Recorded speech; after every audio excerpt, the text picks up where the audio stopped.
Com isso desgostou-se Jonas extremamente e ficou irado. Versículo 1. Jonas fica irado, e aí Deus pergunta: é razoável essa tua ira, Jonas? Por que Jonas ficou irado? Talvez nós vamos dizer assim, porque Jonas ele não era convertido, né? Não necessariamente. Nós podemos ficar irados, né, em determinados momentos. Vimos que Jesus ficou irado contra aqueles que vendiam ali no templo. A palavra do Senhor nos fala sobre irai-vos e não pequeis, e ela nos orienta sobre isso, mostrando que a ira é um sentimento humano. Ora, e se a ira é um sentimento humano e Jesus ficou irado, o problema não é a ira, o problema é o objeto da ira. Jesus estava irado contra aqueles que não estavam obedecendo à lei do Senhor, estavam usando o tempo para tirar benefícios próprios. Então, nós vamos nos irar. Quem dera, nos iremos apenas contra aqueles que estão adulterando a lei de Deus, desobedecendo a Deus. Davi vai falar isso, né? De mim se apoderou a indignação contra aqueles que desobedeciam a sua lei. Nós podemos nos irar contra as pessoas que estão debochando de Deus. Nós podemos nos irar, sim, contra os governos que estão agindo, demonstrando injustiça em cima de injustiça.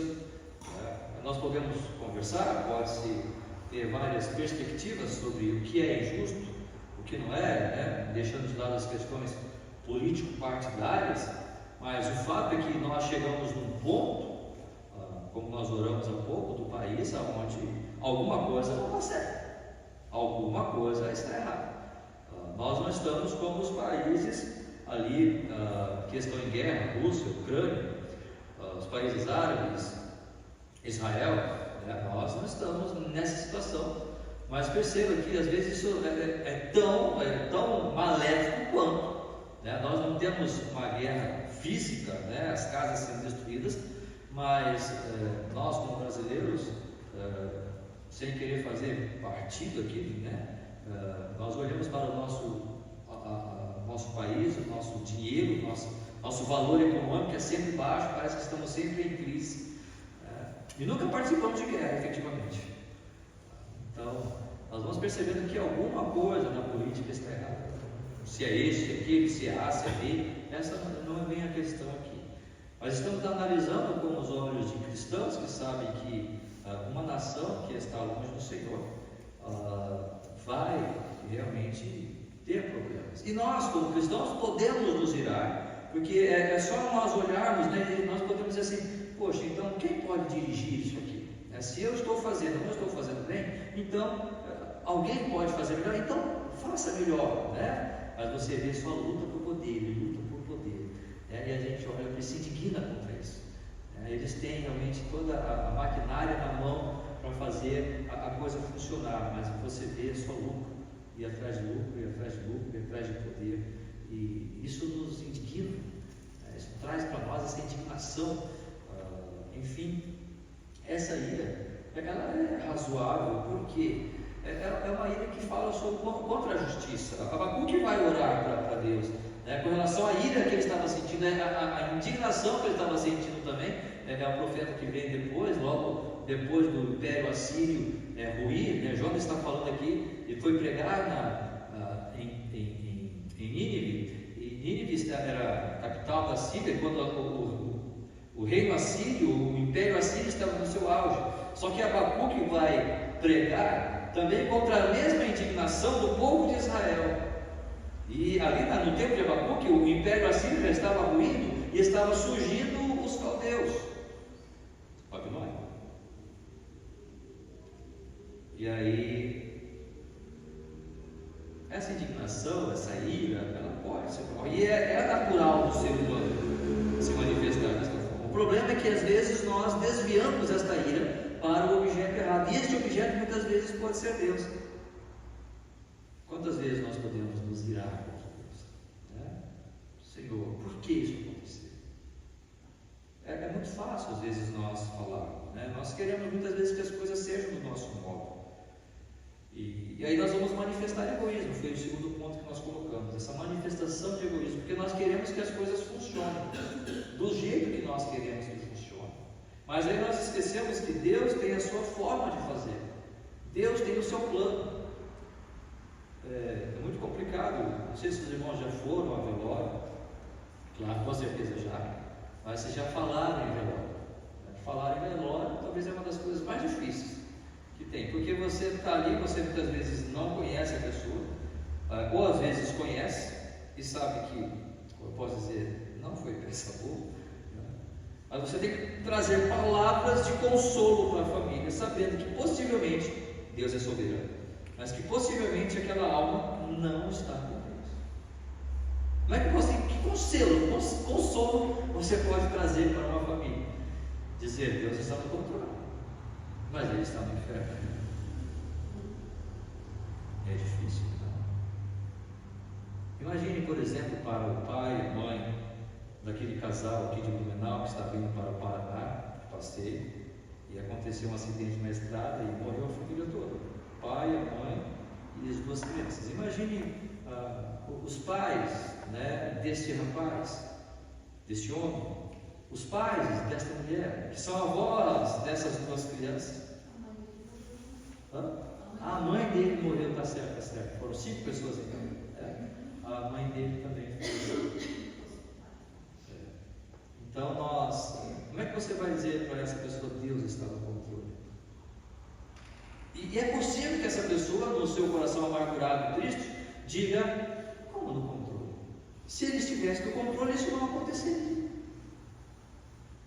Mas aquele que tem a mente de Cristo, espera-se que ele entenda que, apesar desta perda terrível, apesar deste momento tão difícil, que com certeza deve ser para os familiares que ficaram, é preciso entender que sim, Deus continua no controle.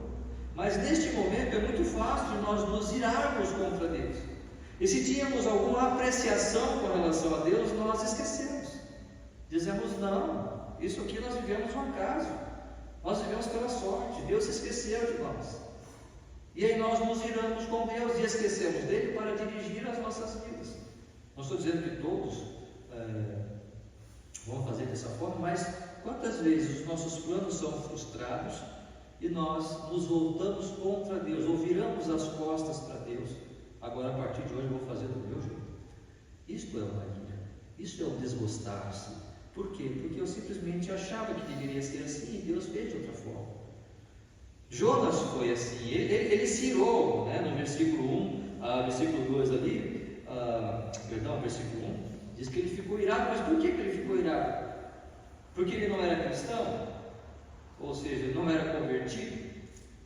Não, porque a gente viu a conversão dele do peixe. As palavras dele não foram de brincadeira, foram palavras sérias. Aquele homem foi transformado, mas mesmo assim, ele manifestou essa ira, porque ele queria que Deus viesse sim e destruísse Nínive. Como eu estou falando, Abacuque, no seu livro, é o livro, depois de Jonas vem Miqueias, depois de Miqueias, então, vem Abacuque. Depois de Miqueias Naum e depois Abacuque. Se você ler aqui, havia uma iniquidade em Judá, né?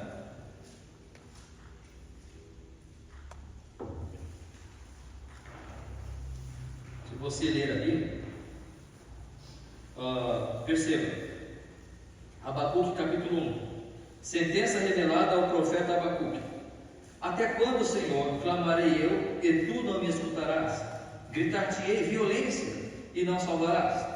Porque me mostras a iniquidade e me fazes ver a opressão?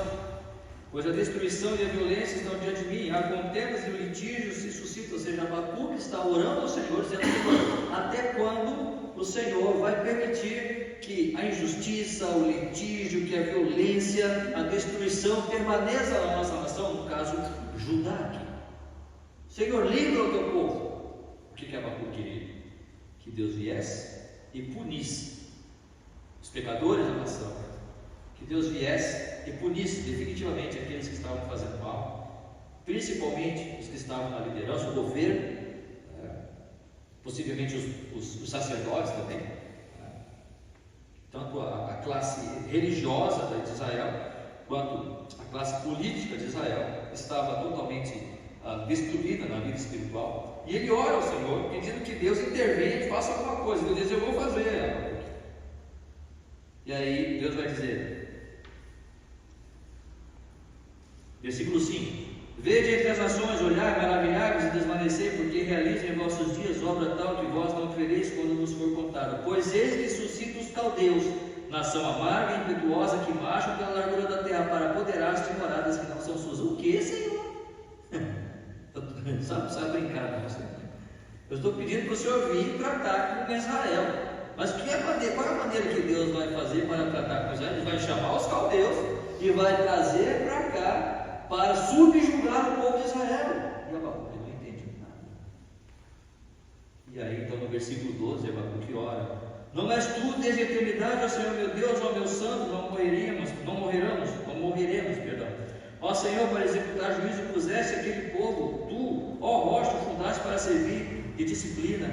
Tu és tão puro de olhos que não podes ver o mal e a opressão não podes contemplar. Por que, pois, toleras os que procedem perfidamente e te calas quando o perverso devora aquele que é mais justo do que ele? Senhor, o Senhor pode trazer um povo pior do que nós para nos disciplinar. Que negócio é esse? Eu não estou entendendo. Esta é a forma que o Senhor vai usar para nos disciplinar. É o meu jeito. Deus tem o jeito dele. E às vezes nós nos iramos contra esse jeito. Deus queria salvar Nínive. Jonas não gostou.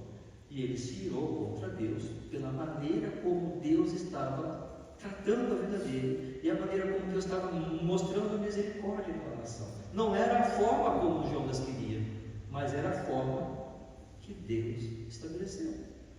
Nós não podemos definir como será o nosso dia amanhã. Nós não podemos definir em que área Deus vai trabalhar na minha vida amanhã, de que forma, e qual vai ser a gravidade ou a profundidade desse tratamento, ou quem Ele vai usar para tratar na minha vida, mas Ele quer tratar. E não cabe a nós discutirmos com Deus, ou ficarmos irados com Deus, ou virarmos as costas para Ele. Portanto, nesta nossa vida que manifestamos, a primeira coisa que nós precisamos entender: não necessariamente nós somos incrédulos. O Senhor já habita em nosso coração. Somos só pecadores que precisamos da graça do Senhor. Mas nessa nossa ida nós manifestamos este egoísmo, tanto de estabelecer que a coisa deve ser do nosso jeito, e como nós falamos semana passada, isso pode ser manifestado em duas perspectivas. A primeira perspectiva é esta coisa de eu achar que a coisa tem que ser do meu jeito, ou eu estabeleço para mim um padrão de vida espiritual tão grande que eu esperava que eu pudesse alcançar, mas eu não estou alcançando. Olha o que Jonas diz, só recapitulando um pouco, né? Versículo 2: e orou ao Senhor e disse: Senhor, não foi isso que eu disse, estando ainda na minha terra. Por isso me adiantei fugindo para Tarsis, pois sabia que tu és Deus clemente e misericordioso, e tardio em irar-se, e grande em benignidade, e que te arrependas do mal. Peço-te, pois, ao Senhor, tira a minha vida, porque é melhor me morrer do que viver. Ou seja, eu queria pensar como o Senhor pensa. Eu queria amar esse povo. Eu queria servir ao Senhor. Eu queria ser mais santo. Eu queria não cometer esses erros. Eu não queria pensar desta forma. Eu queria acordar com os pensamentos mais puros do mundo. Eu queria acordar já pensando no Salmo 23, ou cantando aquele hino lindo e maravilhoso, mas não. Eu acordo pensando muitas vezes coisas que eu mesmo abomino. Quando eu vejo, eu já cometi aquele pecado, Senhor, eu não sirvo nem para ser cristão, melhor me é morrer do que viver. Ou seja, o nosso egoísmo chega a tal ponto que nós esquecemos que, além de Deus ter a maneira dele trabalhar, ele tem o tempo dele de trabalhar. Não é porque nós nos tornamos cristãos que, num instante, no piscar de olhos, o Senhor vai, no instante, no piscar de olhos, trabalhar e transformar a nossa vida. Sim, Ele já nos vê assentados nos lugares celestiais, isso está posto. Ele já nos vê como filhos dele em Cristo Jesus, não pelas nossas obras, não pelo que fazemos, mas por aquilo que Cristo fez. e em Cristo Ele já nos vê ressuscitados com Cristo. Mas nesta terra nós ainda temos um caminho a percorrer, a trilhar. E neste caminho nós temos lutas, nós temos fraquezas e temos quedas. Esta é a grande maravilha do cristão, de saber que apesar das minhas quedas, eu tenho um advogado junto ao Pai, e eu posso confessar a Ele os meus pecados e dizer: Senhor, me perdoa, eu pensei isso, mas eu estou aqui de novo, pronto para te servir. Sim, Senhor, eu falhei, eu fracassei, mas eu estou aqui, pronto para servir ao Senhor, e eu quero servi-lo com todo o meu coração, apesar das minhas falhas, porque Deus não chama pessoas maravilhosas, pessoas sem defeito. Ele chama nós, chama a mim, chama você, para fazer o trabalho que temos que fazer, para pregar, para dirigir um culto, para tocar um violão, para cantar, para limpar a igreja, para pensar as coisas da igreja, para evangelizar. Ele chamou Davi, ele chamou Abraão, nós ouvimos há pouco aquela família pecadora, mas ele chamou Abraão, chamou Isaac, chamou Jacó, chamou Paulo, chamou Pedro, chamou João. O único que não entendemos foi Judas. Foi lá e se trocou. Fez na prática o que Jonas queria fazer. Só que Jonas talvez não teve coragem nem de pular do navio, né? Judas foi mais corajoso que o próprio Jonas. Quero morrer. E Judas foi lá e morreu. Se matou, se enforcou. Por quê? Porque talvez ele não chegou, ou pensou ele que ele queria estar naquele padrão que Pedro estava, naquele padrão que André também estava, que João estava, mas ele não se percebia desse padrão. Então eu vou lá, vou tirar minha vida, porque eu não, ou seja, você está estabelecendo, eu estou estabelecendo um padrão, estou esquecendo que Deus quer trabalhar em mim, e o Márcio é o Márcio, o João é o João, o Pedro é o Pedro, e assim vai. Deus tem um tempo especial para cada um. O que espera-se aqui é que nós sejamos encontrados fiéis. Mas quando isso não acontece, eu não me percebo envolvido, eu não me percebo dando os resultados, eu não me percebo realizando as mesmas coisas que eu mesmo, nem estou falando de olhar para o outro, mas que eu mesmo projetei para mim, eu me sinto um fracasso. E aí?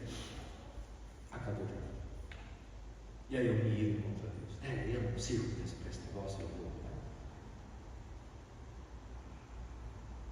Ou seja, nós falamos na semana passada, o caminho é Cristo, mesmo em nossas fraquezas.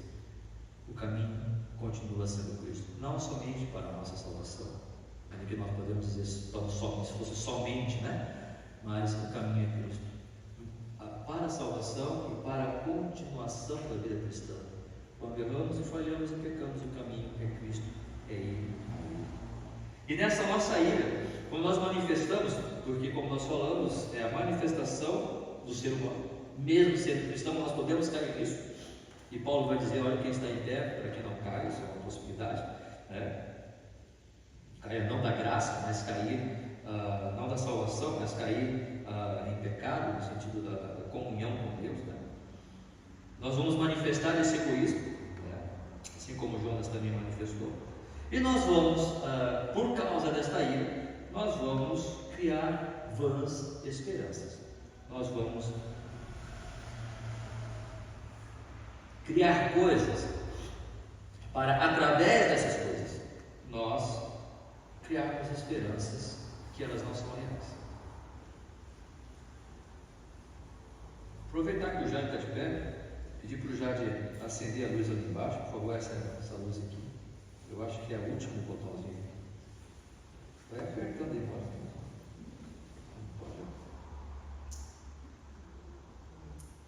É isso? Eu acho que é isso.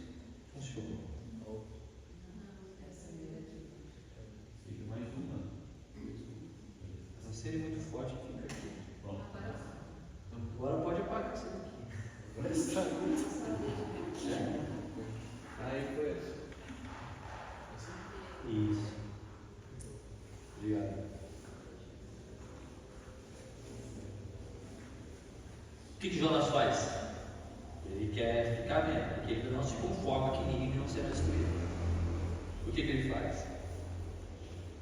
Versículo 5. Então Jonas saiu da cidade e assentou-se ao oriente da mesma, e ali fez uma enramada e repousou debaixo dela à sombra, até ver o que aconteceria à cidade.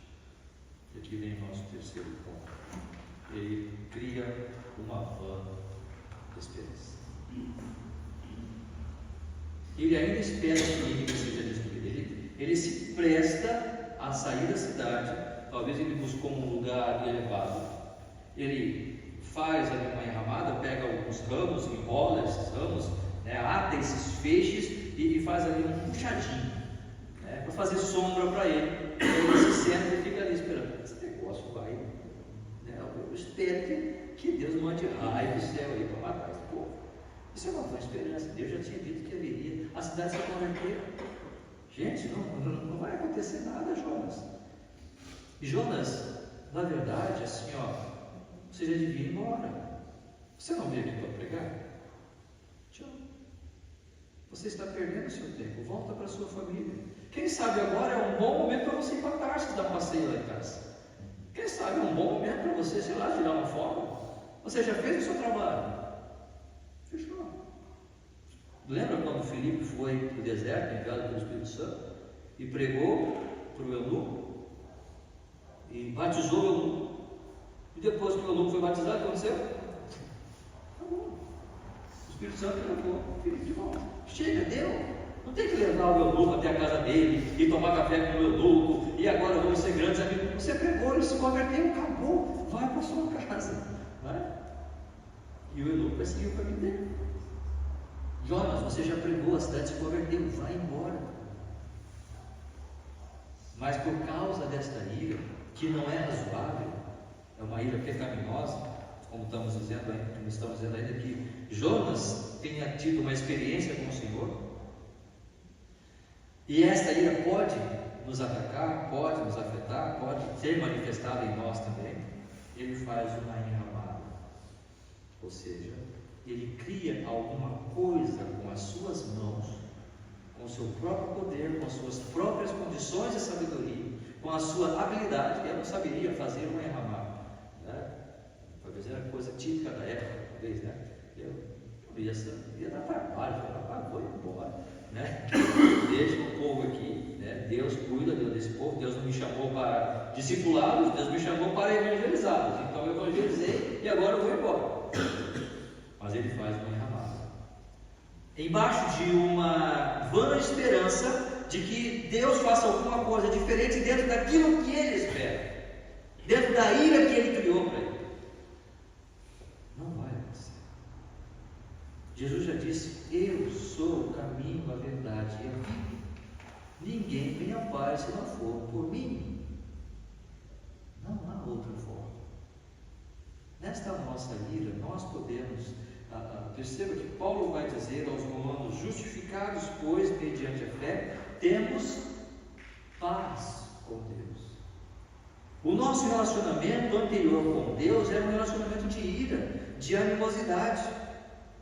Éramos, por natureza, filhos da ira. Mas em Cristo Jesus, agora nós podemos manifestar este amor e experimentar esse amor de Deus e manifestar o amor a Deus, porque Cristo, pelo Espírito Santo que nos foi outorgado, gerou este amor em nós para com Deus, para entendermos o amor, mesmo que de forma rascunhada. Nós podemos entender este amor que Deus manifestou a nós em Cristo Jesus. Mas por vezes nós podemos nos manifestar realizando nossas próprias obras, nossas próprias formas de fazer a coisa, esquecendo-nos de que Deus já estabeleceu a sua forma, e nós, através das nossas invenções, como seres humanos que somos, podemos criar uma falsa noção de realidade, de relacionamentos, de vida com Deus, quando na verdade estamos apenas criando ilusões que não vão funcionar. Irmãos, eu estava tentando criar uma conta da TV Samsung. Foi hoje isso. E isso é tão interessante, que aí eu segui os passos. A gente segue os passos, irmãos. É que nem a gente boa. A gente segue os passos, mas não dá certo, não vai, não funciona. E a coisa é tão estranha que ele mandou, coloque aí seu nome, né? Márcio, sobrenome, Agostinho, telefone, tal. Aí coloquei lá meu e-mail, e aí quando foi para colocar o nome, coloquei Márcio e Agostinho. E aí deu embaixo ali um sinal vermelho. O nome e o sobrenome não pode conter caracteres especiais. Não tem caracteres especiais. Será que é o maiúsculo do Márcio Agostinho? Não. Aí tirei o maiúsculo, coloquei tudo em minúsculo. Não é. Porque caracteres especiais é acento, né? Tal coisa do tipo, né? Não tinha acento, não coloquei acento. Márcio Agostinho, normal. Eu falei, rapaz, vou colocar João da Silva. Coloquei João da Silva, passou. Quando eu coloquei o meu nome, Márcio Agostinho, não passou. Tudo bem, né? Não, João não, foi José da Silva. José da Silva. Veio o nome aleatório, né? Um nome comum, José e Silva, José da Silva, beleza. Por que Márcio não entra? O que tem de especial em Márcio? Tudo bem, né? Considerar especial, tá ótimo, tá legal. Mas quando eu coloquei José da Silva, ele passou. E José tem acento no L. Mas aí passou. Ou seja, o que eu quero dizer com isso? É mentira. O meu ID da conta da TV Samsung passou como uma mentira. Isto é o mundo que vivemos. Uma mentira. E nós criamos isso. E nós gostamos disso. E nós apreciamos isso. É claro que a questão da tecnologia chegou num ponto tal que a gente não consegue viver sem isso. Mas percebe que o sistema, ele é mentiroso. Irmãos, se for colocar realmente, nós vivemos na questão da educação, por exemplo, há um sistema que eu preciso preencher. E não é que eu queira mentir, é que às vezes eu preciso acrescentar coisas que eu efetivamente não fiz em sala de aula. Porque se eu for colocar, não vai casar com as programações que acontecem, com a festa junina, com ceder uma aula para uma outra programação. Não tem como, não vai casar. Então eu coloco, porque o sistema pede isso. Entende? Não estou dizendo que tudo é mentira, que a gente não, mas não é uma verdade pura. Assim como o meu José da Silva aqui. Não é. Mas nós criamos isso. Percebe que uma das sanções que estão se falando, né, que os Estados Unidos podem estabelecer contra o Brasil, é cancelar o GPS. Que o GPS é uma empresa americana. E se isso vier a acontecer, a agricultura, pecuária, mineração, tudo vai sofrer. A gente pode até buscar uma outra firma, uma outra empresa, um outro aplicativo aí, né, de orientação via satélite, mas isso demora meses talvez, e o prejuízo que vai se ter é enorme. Porque nós criamos uma ideia de localização, de trânsito, de movimentação baseada num satélite, mas que isso pode acontecer e ele simplesmente queimar ou acabar de uma vez, de uma hora para outra, não é? E estamos perdidos. É isso que estamos fazendo. E na igreja, muitas vezes podemos fazer isso também. Nós, como igreja, nesse nosso desejo de nos afastarmos daquilo que Deus, ao invés de fazermos como que temos que fazer o feijão com arroz, nós simplesmente começamos a fantasiar coisas. O que vamos fazer para trazer mais pessoas para a igreja? O que é que precisamos fazer? Jesus já estabeleceu isso. Eu sou o caminho, a verdade e a vida. E ninguém vem ao Pai se não for por mim. O trabalho que temos que fazer é apresentar Cristo a essas pessoas. Podemos ter recursos, claro, um futebol, vamos fazer um trabalho com as crianças, com os jovens, uma questão com música, podemos fazer. Mas Cristo está no centro disso. Cristo realmente é a mensagem principal disso, ou é a programação pela programação? Ou é o movimento pelo movimento? O que é que estamos querendo? Qual que é a mensagem que eu quero passar? É claro que nós não podemos monitorar todos que estão na igreja, porque talvez nem todos que estão na igreja realmente tenham a salvação, mas eles estão ouvindo a palavra. mas nós não estamos buscando tão somente um movimento onde tenhamos um entretenimento para as pessoas que venham, mas que a palavra que eles estão ouvindo é Cristo, e tão somente Cristo. Mas nós estamos criando em Ramadas, e a igreja dos últimos dias, a Laodiceia, é uma igreja que está dizendo que o homem é importante, que o homem tem valor, e que aquilo que o homem faz é bonito, então vamos aplaudir. Mas aquilo que Cristo estabeleceu, vamos deixar de lado. Vamos esperar um pouquinho. Vivemos outras épocas, outros dias. E aquilo que Cristo diz, Ele falou no tempo dele, num outro contexto social que não é o nosso. O ser humano continua sendo o mesmo. E o problema do ser humano continua sendo o mesmo, o pecado. O pecado de não crer em Cristo, este é o problema. E se o Senhor não quer, através do seu Espírito Santo, trazer as pessoas para a igreja, é com Ele. Mas o que nós temos que fazer é pregar esse Evangelho, e tão somente esse Evangelho. Como eu estou dizendo, podemos ter outros recursos, outras formas, outros projetos, claro que sim, mas que a mensagem seja sempre a mesma: Cristo no centro. Quando nós começamos a fazer enramadas, irmãos, quando começamos a tecer coisas para ficarmos na sombra, para ficarmos confortáveis, nós não vamos enxergar nada além do que nós mesmos criamos. Nós vamos estar envoltos simplesmente nos nossos próprios sentimentos, ideias e vontades. E Deus permite que isso aconteça ao tempo do tempo. Mas sabe, aí Deus vem com a coisa dele. Eu vou te mostrar o meu poder, Jonas. Aí no versículo 6: Então fez o Senhor Deus nascer uma planta que subiu por cima de Jonas, para que fizesse sombra sobre a sua cabeça, a fim de o livrar do seu desconforto. Quanto tempo demorou isso? Eu acho que não muito. Deus, de forma milagrosa, fez crescer esta planta para dar sombra a Jonas. Agora, lembra quando Jonas fez a enramada? Jonas repousou debaixo da sombra da enramada que ele fez. Sim, ela produziu alguma coisa. Mas quando Deus faz crescer aquela planta, nós não sabemos que planta pode ser, e nem o tempo que ela levou, mas imagino, como falamos, que Deus tenha feito isso de forma rápida. Qual foi o resultado? Jonas, pois, se alegrou em extremo por causa da planta. Percebe que quando Deus faz, quando é o Senhor que realiza o trabalho, nós nos alegramos grandemente.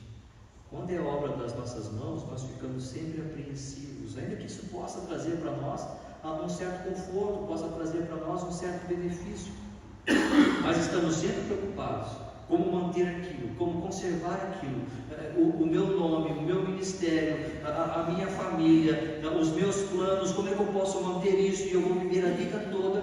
Mas a alegria nem sempre é percebida. Mas quando o Senhor faz, a ira dá lugar à alegria.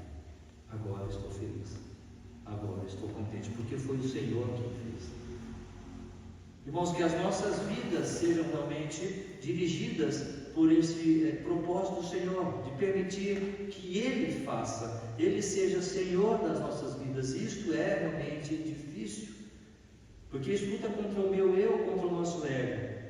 É fácil falar, mas é difícil realmente viver isso e entregar tudo nas mãos do Senhor. É claro, sabemos que temos nossas responsabilidades como pais, como mães, como profissionais que somos, os nossos planos. Você pode ter plano, a palavra de Deus não diz que não possa, o homem pode fazer plano. A resposta certa é o bem do Senhor, mas eu posso ter os meus planos, não há nenhum problema. Mas quando o Senhor disser para o seu plano: este plano eu não quero para você, eu quero esse outro plano, ok. O que nós temos que fazer? Trabalhar com os nossos corações para permitir que Ele continue crendo no Senhor e se alegrar que a maneira que Ele faz é a melhor, e nos alegrarmos nisso, termos contentamento nisso. É fácil? Não, não é, mas é o trabalho do Senhor para nós, é a lição que Jonas nos ensina aqui. Mas Deus queria continuar trabalhando na vida daquele homem, Jonas. Mas Deus, no dia seguinte, ao subir da alva, enviou um verme, o qual feriu a planta e esta secou de um dia para o outro. E em nascendo o sol, Deus mandou um vento calmoso oriental, o sol bateu na cabeça de Jonas de maneira que desfalecia, pelo que pediu para si a morte, dizendo: melhor me é morrer do que viver. Por que Deus fez isso? Porque Jonas, na sua ira, estava apenas focando naquilo que ele queria e não naquilo que Deus queria, naquilo que o Senhor desejava. Então, nós temos aqui, irmãos,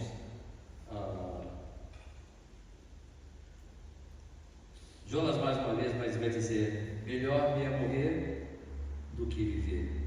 Versículo 8, no final do versículo 8.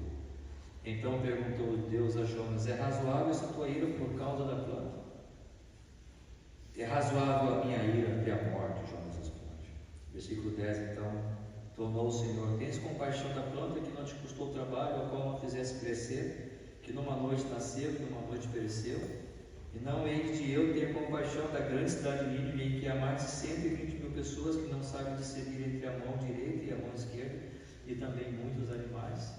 Como já falamos numa outra vez, com certeza essas mãos, né, essas pessoas que não sabem discernir entre a mão direita e a mão esquerda, possivelmente eram crianças. Na versão da irmã Pilar ali, fala crianças, efetivamente, né? Então, na nossa versão em português não fala, mas entende-se que sejam crianças. Então, sem 120.000, só crianças. Imagina o EBF naquela cidade, né? Aquelas famílias todas convertidas. Agora, Maia, vamos lá fazer uma EBF. Tem 120.000 crianças aqui prontas para participar da EBF. Já jovens para ajudar aí, né, nessa EBF. O negócio vai pegar, Era para ser a coisa mais alegre do mundo, mais feliz para um missionário.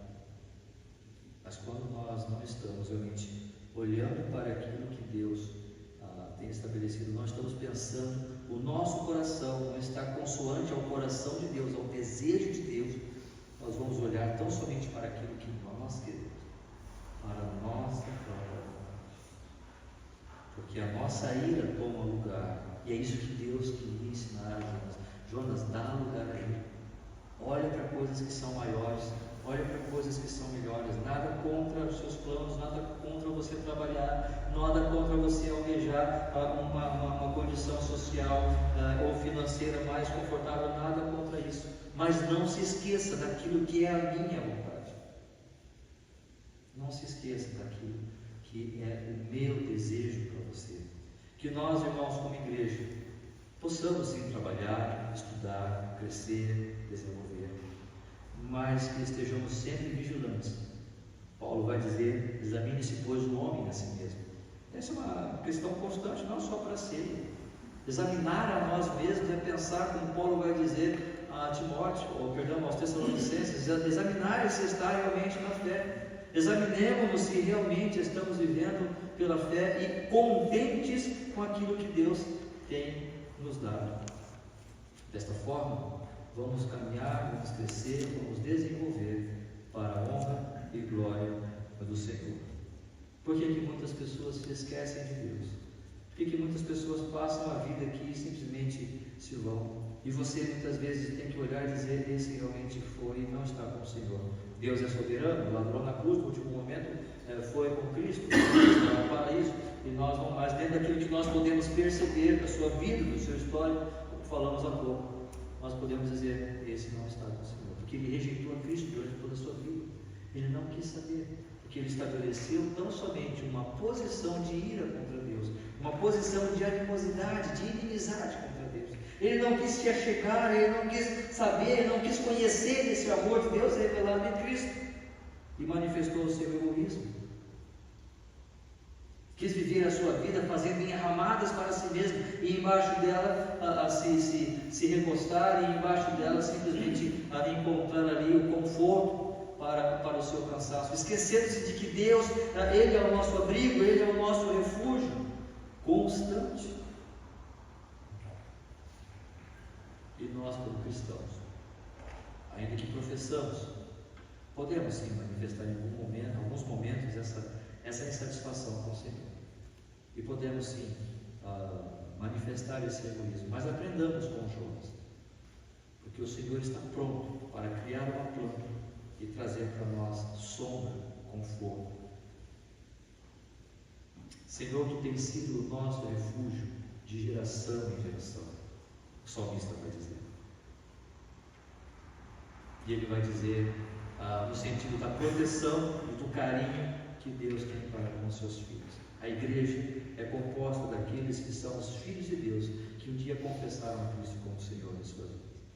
Seja a situação que vier, irmãos, nós simplesmente olhemos para isso e entreguemos aos pés do Senhor e digamos: Senhor, é a Tua vontade. Talvez não era a minha, talvez não era, mas eu não me permito me irar contra Ti, pois eu conheço o Senhor. E se eu olhar desde o momento, desde o meu nascimento, o Senhor vem me protegendo, vem me guardando, vem cuidando de mim. E hoje estou aqui. E eu quero viver a minha vida para honrar e glorificar o Teu nome. Eu não vou permitir que a ira, ou a minha ingratidão, ou que a minha indignação contra qualquer coisa que o Senhor faça, não se revele ou não se manifeste em palavras, ou muito menos em prática. Mas eu vou continuar servindo o Senhor, porque eu sei que Tu és real, Tu és um Deus misericordioso, Tu és um Deus maravilhoso, sim, Tu és um Deus benigno, e o Senhor cuida de mim. Eu não vou me voltar contra o Senhor, pois eu quero amar o Senhor e aprender a Te amar cada vez mais. Que o Senhor nos abençoe e possamos olhar para as coisas como o Senhor olha. Se eu não estou conseguindo fazer isso, oremos para que Ele trabalhe no meu coração e eu possa ter essa transformação, olhar para as pessoas, olhar para os meus inimigos, talvez olhar para um pecador, olhar para mim mesmo e perceber o que é que Deus quer trabalhar, o que é que Deus quer fazer, e confiar nesse Deus constantemente, porque Ele quer nos transformar e Ele está trabalhando para isso. E que o Senhor nos encontre prontos para servir aonde quer que estejamos. Amém? E que possamos aprender essa lição, que não sabemos se Jonas aprendeu, porque o livro termina com uma interrogação que não é respondida, mas que essa interrogação seja respondida, essa pergunta do Senhor seja respondida por mim e por você, e digamos: sim, Senhor, e realmente estou errado. Eu estou considerando coisas materiais, o meu próprio conforto, como coisas mais importantes do que o Teu próprio Deus. Trabalhe em mim, cria em mim, Senhor, um coração grato, um coração que realmente está disposto a entregar a minha vida, Senhor, para a Tua obra e para a Tua obra. Amém?